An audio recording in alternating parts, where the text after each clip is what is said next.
एक हम किसान परिवार से हैं, तो हमारे घर पे एक गाय थी। तो गाय को मतलब कि खून चूसने वाले वो जो कीड़े होते हैं वो हो गए थे, और यहाँ पे जीव हिंसा भी नहीं कर सकते हैं। तो फिर हमारे पापा ने गुरु जी के पास दंडवत करते हैं, संत रामपाल जी महाराज जी के पास घर में स्थान बनाया है जहाँ पे दीपक लगाते हैं, और हमने वहाँ पे प्रार्थना लगाई कि परमात्मा आप ही कोई उपाय करो। तो तीसरे दिन गाय बिल्कुल ऐसे हो गई जैसे किसी ने उसको नहलाया हो, और एक भी कीड़ा उसको गाय को। ये है सूरजदास, जिला खरगोन, मध्य प्रदेश से। और कैसे संत रामपाल जी महाराज जी से नाम दीक्षा लेने के बाद इनके साथ आए दिन गजब के चमत्कार होते रहते हैं। जैसे ही उन्होंने आशीर्वाद दिया, हमारी पूरी बॉडी ऊपर से नीचे तक वाइब्रेट होने लगी, और वाइब्रेट होने के बाद बिल्कुल मैं पूर्ण रूप से स्वस्थ हो गया। सूरजदास ने बताया कि उन्हें जलन का रोग था जिसका कहीं कोई इलाज नहीं था, लेकिन संत रामपाल जी महाराज जी से नाम उपदेश लेते ही सूरजदास पूरी तरह से स्वस्थ हो जाते हैं। एक बार तो सूरजदास भक्ति मर्यादा में गड़बड़ कर देते हैं और इसके बाद परमात्मा से मिलने वाले लाभ बंद हो जाते हैं। 4 महीने बाद मतलब मेरी अचानक तबीयत खराब हो गई, क्योंकि गुरु जी जो मर्यादा बताते हैं संत रामपाल जी महाराज जी, हम वो मर्यादा नहीं निभा पाए, तो उससे हमारी तबीयत खराब हो गई। तो फिर हमने 4-5 डॉक्टरों को भी दिखाया, लेकिन हम ठीक नहीं हुए। फिर हमने घर से ही मतलब हॉस्पिटल से ही। और फिर कैसे संत रामपाल जी महाराज जी से प्रार्थना करने के बाद सूरजदास के साथ फिर से होने लगे अचंभित कर देने वाले चमत्कार। घर से ही मतलब हॉस्पिटल से ही मतलब परमात्मा सदगुरु रामपाल जी महाराज जी को याद किया और प्रार्थना लगाई कि परमात्मा आप ही हमें बुलाओ किसी प्रकार से आपके पास। तो उसके दूसरे ही दिन हमारी हॉस्पिटल से मतलब छुट्टी हो गई और हम बरवाला आश्रम के लिए रवाना। हम इंटरव्यू देखते हैं भक्तों का, तो उन्होंने उसमें कई चमत्कार बताते हैं, तो हमने भी मतलब परमात्मा की परीक्षा ही ली एक प्रकार से। मैं मतलब एक कबीर परमेश्वर जी की एक बड़ी फोटो लगी हुई थी, तो हमने कहा कि यदि आप परमात्मा सत्य हो और आपका भक्ति मार्ग सत्य है और हम इतने नियम से लगे हुए हैं आपके ऊपर, तो आप हमें कुछ चमत्कार दिखाइए। तो मैंने जैसा ही इधर रोते हुए मैंने प्रार्थना करी, तो कबीर परमेश्वर जी के मुकुट के ऊपर से श्वेत लाइट आया मेरे ऊपर। और आइए सूरजदास से जानते हैं उनकी पूरी आपबीती खुद उन्हीं की जुबानी। सर नमस्कार। नमस्कार सर। सर क्या नाम है आपका? सूरज चौहान। सूरज जी कहाँ से हैं आप? हम ग्राम जमोठी, पोस्ट तलकपुरा, तहसील सेगांव, जिला खरगोन, मध्य प्रदेश से आए। सर संत रामपाल जी महाराज से नाम दीक्षा कब लिया आपने? हमने संत रामपाल जी महाराज जी से नाम दीक्षा 13 जून 2014 को ली। सर संत रामपाल जी महाराज की शरण में आने से पहले आप क्या भक्ति साधना करते थे? संत रामपाल जी महाराज जी की शरण में आने से पहले हम ब्रह्मा विष्णु महेश की भक्ति करते थे, और जैसा कि हिंदू समाज में प्रचलित है भक्ति, वही भक्ति हम भी करते थे।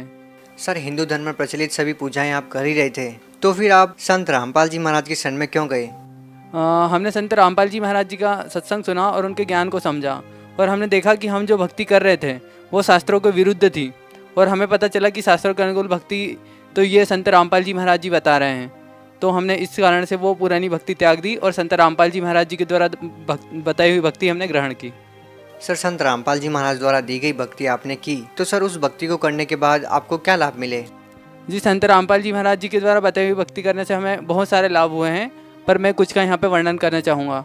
जैसे कि मुझे मतलब जब मैंने नाम दीक्षा ली थी उससे पहले मेरे को जलन का रोग था, मतलब उस रोग से मैं 1.5 साल से परेशान था, और संत रामपाल जी महाराज जी से नाम उपदेश लेने के मतलब 2 दिन बाद ही मेरा वो जलन का रोग भी समाप्त हो गया। उसके बाद हमारी मतलब माता जी हैं, माता जी को प्रेत बाधा थी, तो वो भी संत रामपाल जी महाराज जी से नाम उपदेश लेने के बाद वो प्रेत बाधा भी समाप्त हो गई। फिर उसके बाद चमत्कार भी हुए हैं, जैसे कि हमारे घर पे हम किसान परिवार से हैं, तो हमारे घर पे एक गाय थी, तो गाय को मतलब कि खून चूसने वाले वो जो कीड़े होते हैं वो हो गए थे, और यहाँ पे जीव हिंसा भी नहीं कर सकते हैं। तो फिर हमारे पापा ने गुरु जी के पास दंडवत करते हैं, संत रामपाल जी महाराज जी के पास घर में स्थान बनाया है जहाँ पे दीपक लगाते हैं, और हमने वहाँ पे प्रार्थना लगाई कि परमात्मा आप ही कोई उपाय करो।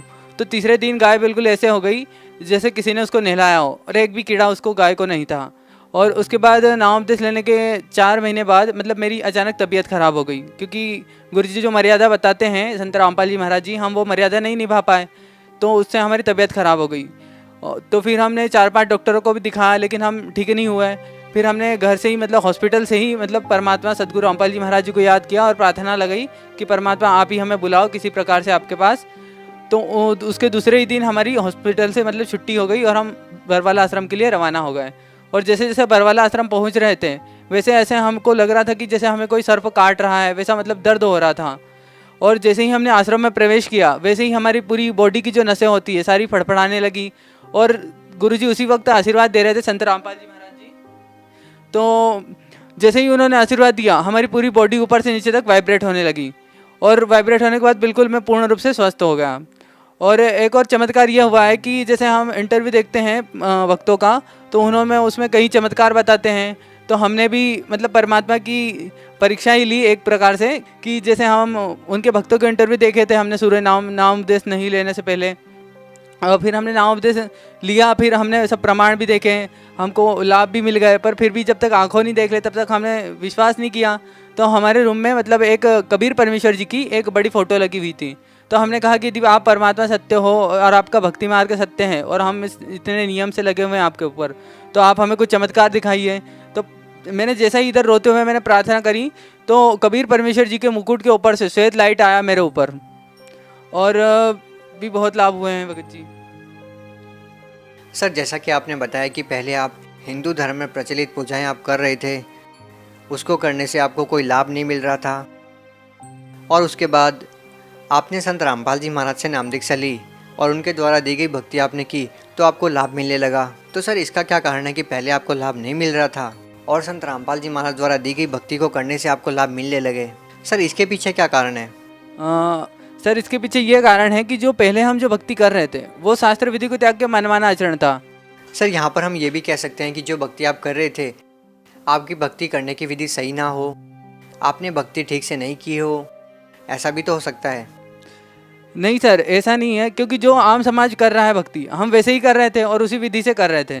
लेकिन जो संत रामपाल जी महाराज जी ने हमें भक्ति विधि बताई है, तो वो नाम से भक्ति होती है, उन्होंने नाम से भक्ति करने के लिए हमें बताया है, और गीता में भी प्रमाण दिया है कि नाम से भक्ति होती है। जैसे गीता संत रामपाल जी महाराज जी बताते हैं, गीता अध्याय 8 के मंत्र 13 में कि ओम इति एकाक्षरम ब्रह्म व्यवहारन माम अनुसरणम यह प्रयाति त्यजन देहम सहयाति परमाम गतिम, की अर्जुन मेरा तो एक ओम मंत्र है, तू युद्ध भी कर और इसका जाप भी कर।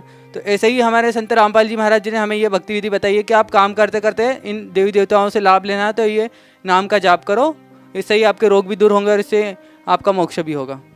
सर, जैसा कि आपने बताया कि संत रामपाल जी महाराज द्वारा दी गई भक्ति को करने से आपको बहुत सारे लाभ मिले। सर, आप संत रामपाल जी महाराज के अलावा किसी और संत से भी नाम दीक्षा लेते तो आपको फिर भी लाभ मिल सकते थे?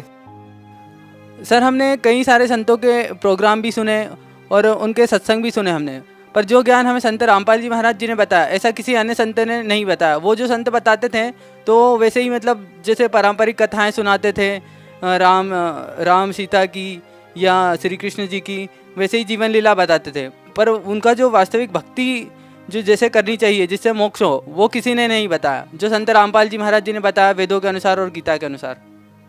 सर, आप संत रामपाल जी महाराज को व अन्य संतों को किस प्रकार से भिन्न पाते हैं, किस प्रकार से अलग पाते हैं? संत रामपाल जी महाराज जी शास्त्रों के अनुसार ज्ञान बताते हैं, और अन्य संत जो हैं वो अपने मतलब अनुभव बताते हैं और उनके अनुसार ही वो सुनी सुनाई कथाएं बताते हैं, और वो किसी अन्य शास्त्रों में प्रमाण भी नहीं देते हैं जिन्हें हम मानते हैं। जैसे कोई गीता के अनुसार भक्ति भी नहीं बताते हैं, मतलब बताते तो हैं गीता की खूब महिमा, पर उसमें लिखा क्या है वास्तविकता ये तो संत रामपाल जी महाराज जी से पहले किसी ने नहीं बताया। और वेदों का भी हम हिंदू धर्म में सिर्फ हमने नाम सुना था, लेकिन उनमें क्या लिखा है, सृष्टि की रचना कैसे हुई, ब्रह्मांड कैसे रचे गए, ये आज तक किसी भी संत ने नहीं बताया, जो सदगुरु रामपाल जी महाराज जी ने बताया हमें। सर, अब जबकि संत रामपाल जी महाराज 2014 से जेल में हैं, तो क्यों ना आप किसी और संत से नाम दीक्षा ले लें? किसी और से नाम उपदेश लेने का सवाल ही नहीं उठता है, क्योंकि सर जो ज्ञान जो है संत रामपाल जी महाराज जी का, हमने तो उनको ज्ञान को समझा था और शास्त्रों के अनुसार उन्होंने जो साधना बताई थी हम शास्त्रों के अनुसार ही भक्ति कर रहे हैं, और किसी अन्य संत के पास फिर जो शास्त्र विधि को ताकि मनमाना आचरण बता रहे हैं तो उनसे कैसे नाम दीक्षा ले सकते हैं हम? तो हम शास्त्रों के अनुसार ज्ञान भक्ति से जुड़े उनसे, और उससे हमको लाभ भी मिल रहा है, तो फिर हमारा तो पहले से भी और अधिक विश्वास है संत रामपाल जी महाराज जी के ऊपर। सर, आप एक युवा हैं और समाज में ये धारणा बनी हुई है कि भक्ति करने की एक आयु विशेष होती है। अभी आपकी पढ़ने लिखने की उम्र है, आप इस उम्र में भक्ति कर रहे हैं। हमारे संत रामपाल जी महाराज जी बताते हैं कि जैसे बच्चा 3 साल का हो जाता है तो उसे नाम दीक्षा दिला देनी चाहिए, क्योंकि ये तो मोक्ष का मार्ग है, और गीता में भी कहा कि मनुष्य भक्ति करना ही मनुष्य जीवन का मूल कर्तव्य है। इसलिए जो बच्चा 3 साल का हो जाता है 3 साल से लगा के उसे मतलब मृत्यु दम तक भक्ति करते रहना चाहिए, और इसी से हमारा मोक्ष भी होगा। क्योंकि गीता में भी अर्जुन को कहा कि अर्जुन तू मरते दम तक अंत समय तक जो जिस इष्ट की साधना करता है वो उसी को प्राप्त होता है। तो हमें भी जीवन पर्यंत तक ये भक्ति करने की आवश्यकता है। सर क्या आप कोई नशा करते हैं? नहीं सर, हम पहले कभी कभार ऐसा नशा कर लेते थे, लेकिन आप बिल्कुल भी नहीं करते हैं। सर इसका क्या कारण है कि पहले आप नशा करते थे और अब आप बिल्कुल नहीं करते? क्योंकि अब हम जो भक्ति कर रहे हैं इससे हमें मतलब कि जैसे गुरुजी बताते हैं हमारे संत रामपाल जी महाराज जी कि ये भक्ति आप जब करने लगोगे तो आपको इस नशे से कतई नफरत हो जाएगी, और उनके ज्ञान से और उनकी भक्ति से हमें ये नशे से बिल्कुल नफरत सी हो गई है। मतलब कोई सिगरेट बीड़ी वाला भी यदि पास से गुजर जाता है तो उसकी भी हमें स्मेल सी बेकार आती है। सर जैसा कि हम देखते हैं कि लगभग पूरे भारतवर्ष में आज की जो युवा पीढ़ी है वो नशे की गिरफ्त में है। आप उन लोगों को क्या कहना चाहेंगे जो लोग वो इतनी छोटी सी उम्र में नशा करते हैं और अपनी लाइफ को बर्बाद कर रहे हैं? आप उन लोगों को क्या कहना चाहेंगे, उनको क्या संदेश देना चाहेंगे? मैं उन लोगों से ये कहना चाहूँगा कि जो बहुत ही कम उम्र में नशा करते हैं, नशा करने से क्या होता है कि हमारा एक तो शरीर भी खराब होता है और आध्यात्मिक शारीरिक रूप से भी हानि होती है और आध्यात्मिक रूप से भी उसमें हानि होती है। यदि हम छोटी सी उम्र में नशा करने लगते हैं तो उससे हमारा क्या है कि धीरे धीरे मतलब मस्तिष्क और याददाश्त भी कमज़ोर हो जाती है नशा करने से। और भी इसके कई सारे अवगुण हैं, लेकिन आध्यात्मिक इसके अवगुण भी बहुत सारे बताए गए हैं संतों ने। तो मैं उन भक्तों से या मतलब उन लोगों से निवेदन करना चाहता हूँ कि जो नशा करते हैं वे संत रामपाल जी महाराज जी के ज्ञान को सुने और उनके विचारों को सुने और उनको अपने जीवन में धारण करें, जिससे उनका नशा भी छूट जाएगा और उनके भविष्य में जो भी समस्याएं होने वाली होंगी वो भी उस ज्ञान से और उनकी भक्ति से छूट जाएगी। सर आपके गुरुदेव संत रामपाल जी महाराज पर बहुत सारे आरोप लगते हैं और आज वो जेल में हैं। सर आप इसके बारे में क्या कहना चाहेंगे? जी, हमारे संत रामपाल जी महाराज जी के ऊपर जितने भी केस लगाए गए हैं ये सारे केस झूठे लगाए गए हैं और ये क्या है कि नकली संत महंतों का किया धरा है। जैसे कि यदि हम एक उदाहरण से देखें कि यदि 10 मेडिकल की दुकानें नकली दवाइयाँ बेच रही है और उसमें कोई एक सच्चा मेडिकल की दुकान खोलता है और वो सही दवाई बेच रहा है और लोगों को मतलब जागरूक भी कर रहा है कि भाई ये मतलब गलत दवाई बेच रहे हैं 10 दुकान वाले, तो वो सभी क्या करेंगे कि उसको षड्यंत्र करके उस सच्ची दवाई बेचने वाले को फंसा देंगे। तो ऐसे ही हमारे सदगुरु रामपाल जी महाराज जी के साथ आज हुआ है। हमारे सदगुरु रामपाल जी महाराज जी के सभी संतों से महंतों से ज्ञान चर्चा हो चुकी है। उन्होंने हमारे ज्ञान का जवाब ज्ञान से न देकर मतलब लाठियों से दिया और उनके खिलाफ षड्यंत्र करके उन्हें आज जेल में डाल दिया है। पर सच्चाई को मतलब कुछ दिनों तक दबाया जा सकता है, लेकिन उसको झुकलाया नहीं जा सकता। सर आपकी संत रामपाल जी महाराज को लेकर सरकार से क्या मांग है?